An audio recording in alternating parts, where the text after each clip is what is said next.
Hey everybody, Jeremy Markovich here. 2 quick notes before we get going. First, this podcast has a new home. It's now part of the North Carolina Rabbit Hole, which you can find at ncrabbithole.com. There you can check out previous episodes of Away Message, you can find any new episodes that we're putting out, and if you like this podcast, I think, no guarantees, but I think you will like my weekly newsletter.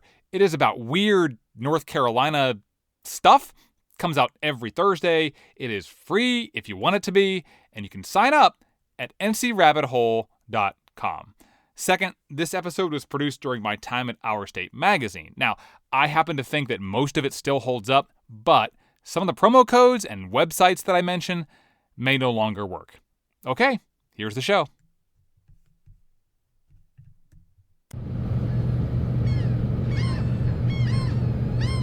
What are we doing at this moment right now? We're patiently waiting for the motor vessel Noose to arrive and carry us across the Cape Fear River. I'm sitting in a pickup truck with a guy named Billy Ray Morris. We're about a half-hour drive south of Wilmington, and we're about to roll onto a ferry, pulling a 23-foot dive boat behind us. Think about that for a second. You ever stop and think about the irony of putting a boat on a boat? Oh yeah, plus it amuses the ever-loving daylights out of me. Now, there's a perfectly logical reason for this. The remote spot that we're visiting today is just off of Oak Island, and it's only about a 4-mile boat ride from the marina in Southport. If we put the boat in the water there, we'll save a lot of time and a lot of gasoline. So we're on the ferry, towing a boat. You ever worried that like, oh man, get some rough seas, everybody's looking at you because you got the other boat? You're like, oh, I don't know if I have room for y'all. Yeah, I'm selling tickets. Just to put your mind at ease here, it's been a really long time since a ferry sank in North Carolina, but when it comes to other shipwrecks, we've got plenty. How many wrecks do you think we pass on the ferry? Are there any out here that are like on either side of this route that are just sitting in the water? Yeah, we're getting ready to pass the Raleigh, which is one of the ironclads built in Wilmington. We're going to run over the blockade runner Kate, and when we turn, we'll be able to look down the river and see where the ironclad North Carolina is. So that's 3 Civil War wrecks that literally, if there was no water right now, you could see all 3 of them. On one, like, half-an-hour boat ride? On one half-hour boat ride. In North Carolina, there could be as many as 5,000 shipwrecks, from German U-boats to Spanish galleons to prehistoric canoes. We say could be because out of those 5,000, less than 1,000 shipwrecks have been found and identified. In fact, finding a new one in North Carolina usually happens by accident. In a lot of cases, people find shipwrecks when they're like in the way of something they want to build.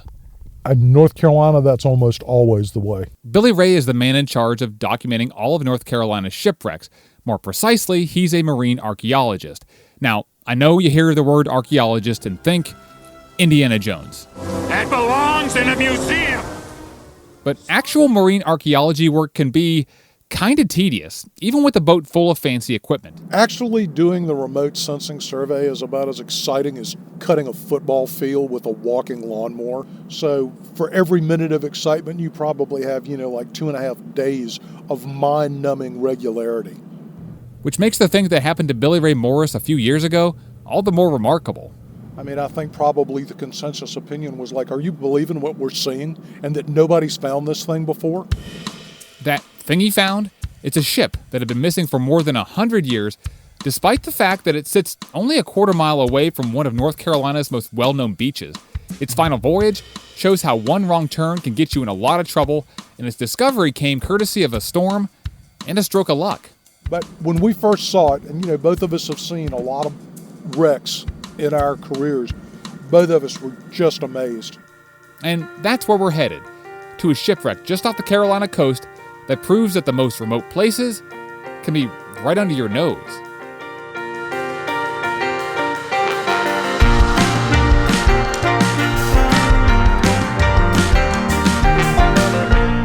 This is Away Message, presented by Our State Magazine, a podcast about what you find in hard-to-find places. I'm Jeremy Markovich. Before we go on, I just want to point something out. Billy Ray, not his real name.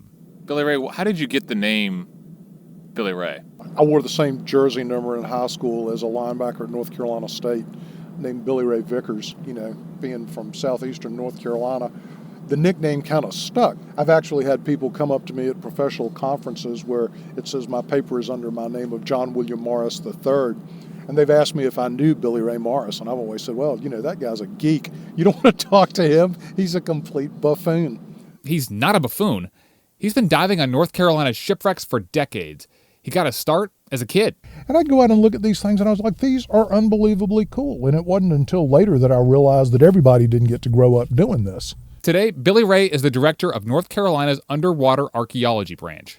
A few years ago, Greg Stratton got a job working with Billy Ray, and they can both attest to the benefits of living in Carolina Beach. There's decent surf here, and Rich Donuts is still in business.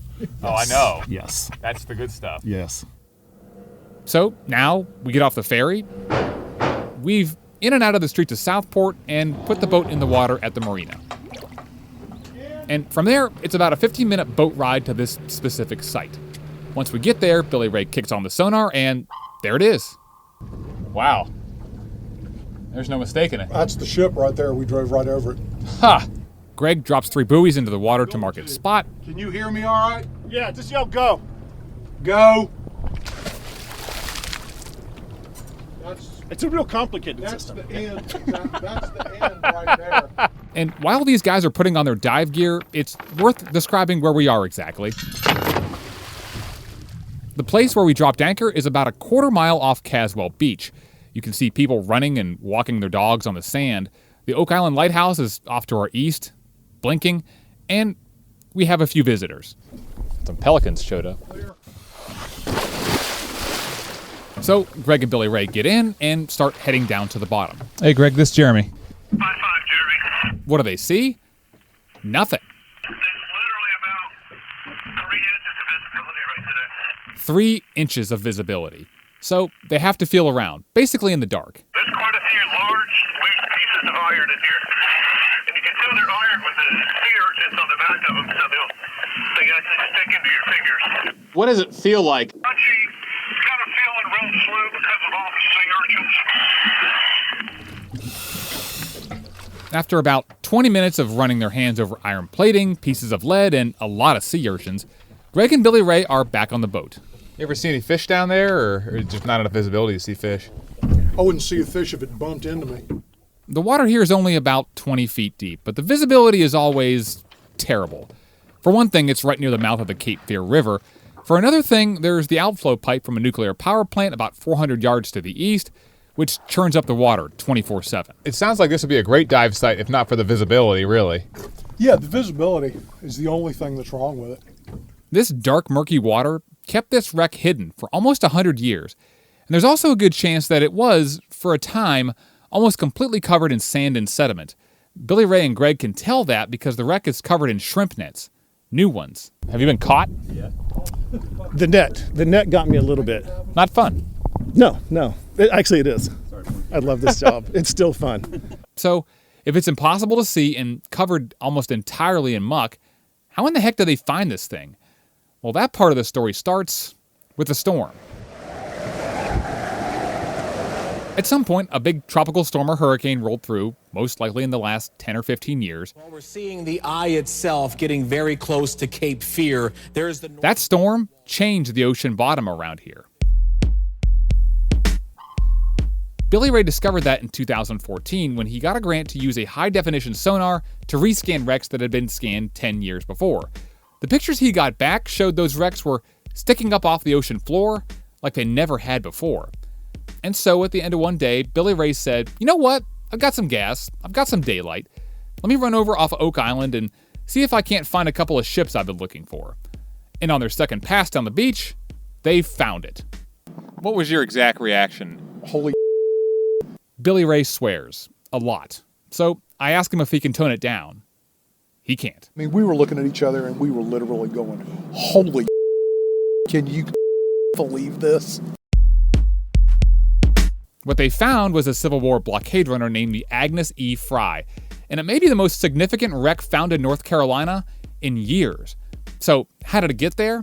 Well, the answer to that question came thanks to another piece of pretty unbelievable luck. Actually, in a package that just showed up in the mail one day, out of the blue. That part of the story when we come back.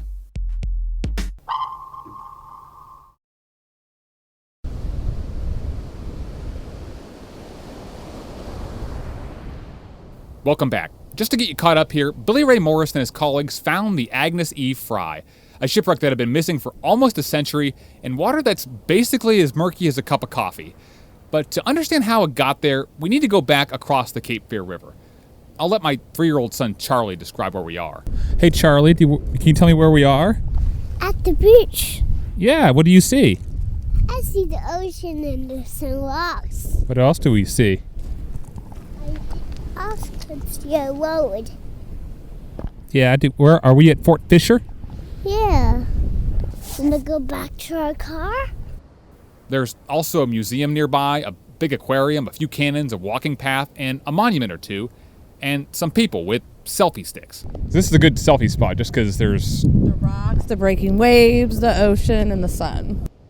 But for the purposes of our story, you have to imagine what this spot was like during the Civil War.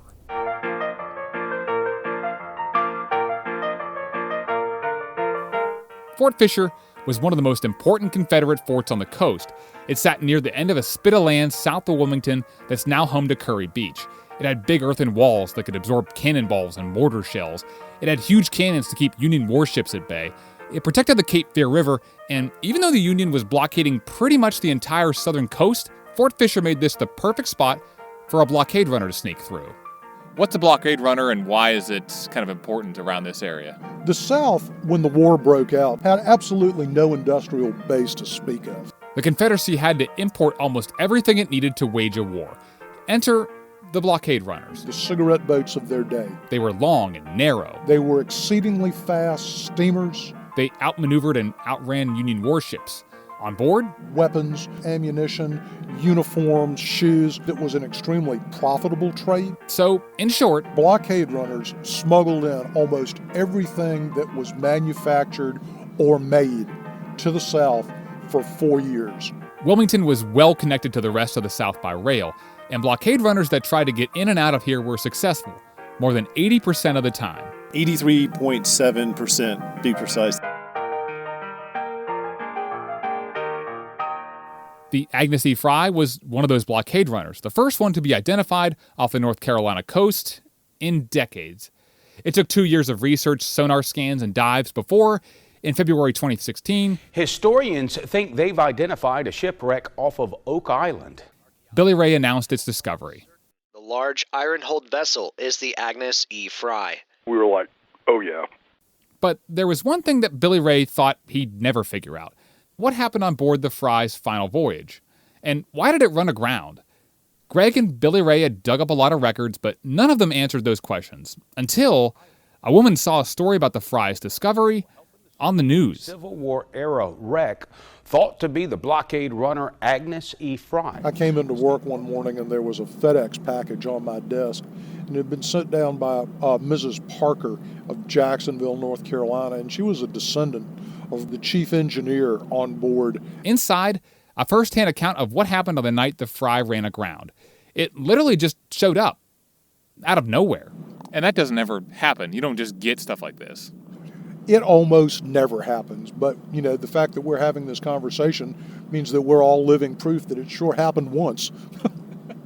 So, thanks to that first-hand account, we now have the story of what happened to the Agnes E. Fry. Around Christmas of 1864, while the Union was making a major assault on Fort Fisher from the east, the Fry was coming up from the Bahamas and tried to get into Wilmington by steaming into the Cape Fear River from the west. We know the 26th, he came in from Nassau, ran aground on Frying Pan Shoals. It was dark and stormy, and because of the battle, all the lights on shore were out. The next morning, the Fry backed off the shoals and waited. Nighttime and dusk, we know she was coming west to east toward the Cape Fear River mouth, and in front of her, a vessel appeared. Now, the pilot could have turned starboard and headed safely out to sea, but instead, the pilot panicked and swung the boat to port. And hit the beach hard. Probably doing 13 or 14 knots. And the ultimate irony, that ship that freaked out the pilot? We now think that the vessel he actually saw was the wreck of the Georgiana Macaw. That's another blockade runner. Either way, the Fry was stuck, and it would never move again. Now, there are a lot of blockade runners off the North Carolina coast that we already know about. The Modern Grease, Condor, Virginius. But Greg's gone through stacks and stacks of documents about the Fry, and there's something that's missing from all of them. Something that's a bit of a bombshell. Nobody's ever said anything about removing the cargo. So that's what gives us an idea that that a portion of the cargo is still aboard her. Even when blockade runners ran ashore on the beach, everything on board was so valuable, guns, ammo, Paris fashions, booze, lots of booze, that it was quickly unloaded by the Confederates. But in this case, there is no record at all of anyone ever doing that. Remember, there's a big battle going on at Fort Fisher. The soldiers were kind of busy. A few weeks after the Fry runs aground, Fort Fisher falls to the Union. And then, a month after that, Wilmington falls. And then 3 months after that, the war is over. And the Fry just sits there. Somebody salvages the engines, takes some of the copper and brass off of it, but then it just sits in the shallow water, just off of Oak Island, for about 45 years. In 1910, the Corps of Engineers wire dragged her to 10 feet. Basically, the Corps ties a wire between two tugboats. They drag the wire over the wreck. And it destroys anything above 10 feet. And then it disappeared. And everybody forgot about it. Until... Holy can you believe this? So, the Fry could be an archaeological gold mine. And the murky water that kept it hidden all of these years, well, that means that unlike other wrecks, it's possible that nobody's ever been diving on it before. Which also means nobody's stolen any of its artifacts. In fact, on one dive, someone pulled up a lead knife handle. It was just laying there, right on top of the sand. That's another reason we know that divers haven't been out here investigating it and pilfering it, is small items like that would have disappeared years ago. And despite the best efforts from the Corps of Engineers, the Fry is remarkably intact. When you see sonar images, there's no mistaking it. It's a boat, a big boat, 236 feet long, sticking up 8 feet from the ocean floor. Billy Ray and Greg, they're going to come back here. A lot. But on the way back to Southport, they want to show me one more thing. Like 5 feet deep here? Yeah. We're only about 200 feet off the beach. Billy Ray kicks the sonar back on. Looking for what we think might be the Georgiana Macaw. That's the same shipwreck that caused the Fry to run aground. Now, Greg and Billy Ray aren't 100% sure that this is the macaw, but they found something barely sticking out of the sand last year, researched it, and marked its exact location with GPS. But as we approach it, nothing is showing up on sonar. Come on, baby. We do another pass. Wonder if it covered back up. It could have. And a third. We don't see a thing. I know she's here. I want to come out hunting with a real sonar suite instead of a fish finder. But for now, it's proof that even when you have an exact location, some things just don't want to be found. We'll get her. I promise. That's a future project. It Plus, is. I like the name. On the next episode of A Wave Message, we get high. Really high. Like 1,800 feet up in the air high. You can see your house from here? No, I live back this way, and I live on the other side of a ridge, so my house you can't see. I can see the area where I live, but I can't see the house. It's a place only a handful of people have ever gone. We found and went almost to the top of the tallest structure in North Carolina. We'll take you there in our next episode.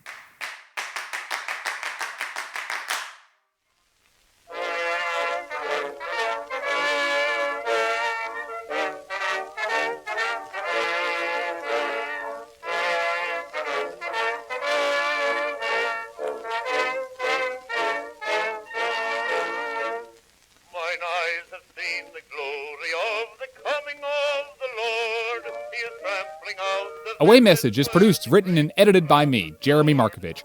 Our digital manager is Andy Busum, our music coordinator is Rosalie Catanoso, and our editor-in-chief is Elizabeth Hudson. Our theme song is by The Collection, a band from right here in North Carolina. That version of When Johnny Comes Marching Home is by the United States Navy Band Brass Quartet. Some additional music this week by Lee Rosesphere. And a very big thank you to Billy Ray Morris, Greg Stratton, Mary Parker, and everybody else who helped me understand a lot about the Civil War and blockade runners in a very short amount of time. This podcast is a production of Our State Magazine, celebrating North Carolina for more than 80 years. If you want to read more about the voyages of the Agnes E. Fry and about its captain Joseph Fry, a pretty amazing guy who met a pretty rough ending, I've written more about that in the June issue of Our State Magazine. It covers a whole lot of stuff that we just did not get to here. You can also see pictures, maps, and more. Check it all out by clicking on this episode at away.ourstate.com.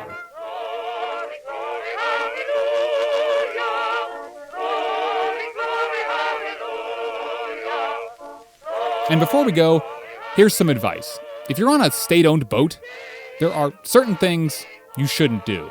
When I was in graduate school, I got popped for water skiing behind the state boat because it never dawned on Wes Hall and I as we were water skiing down the Pamlico River that the side of the boat said East Carolina University in like 2-foot-high letters.